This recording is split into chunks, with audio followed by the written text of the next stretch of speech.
America হয়তো তার নীতি পর্যালোচনা এবং পুনর্বিন্যাস করতে পারে, এবং এই প্রক্রিয়ায় বাংলাদেশ সহ অন্যান্য দক্ষিণ এশীয় দেশগুলোর সাথে তারা আরো সরাসরি সম্পর্ক স্থাপনের প্রয়োজনীয়তা অনুভব করতে পারে। আমি এই সম্ভাবনাকে অতিরিক্ত গুরুত্ব দিতে চাই না, কারণ আমি যে কারণগুলো বললাম তাতে আমেরিকার উপরে ভারতের যথেষ্ট প্রভাব আগামীতেও বিদ্যমান থাকবে। এই কারণে ডোনাল্ডকে দিল্লি হয়ে ঢাকা আসতে হয়, বুঝো নাই? এই জন্যে। তবুও তর্কের খাতিরে যদি ধৈরাও নি যে আমেরিকা বাংলাদেশের সাথে আরো নিবিড় সরাসরি সম্পর্কের উদ্যোগ নিবে, তাইলে আমাদের দিকের কথা আছে।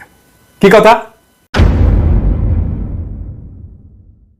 তাইলে আমি আমেরিকাকে বলবো যে আমাদেরকে দক্ষিণ কোরিয়া বা দ্বিতীয় বিশ্বযুদ্ধের পর জার্মানিকে যে রকম ডিল দিছিলেন, আমাদেরকে ওইরকম ডিল দিতে হবে, তাইলে আমরা বাধা দিব না। আপনারা তো চীন থেকে বিশাল পরিমাণে বিনিয়োগ সরাই নিচ্ছেন অন্যান্য দেশে, তাই না? তো বাংলাদেশে তার একটা বড় অংশ নিয়ে আসেন, আমরা জিন্দাবাদ দিব, আমেরিকা জিন্দাবাদ। আমাদের তরুণদের মেধা এবং বীরত্ব তো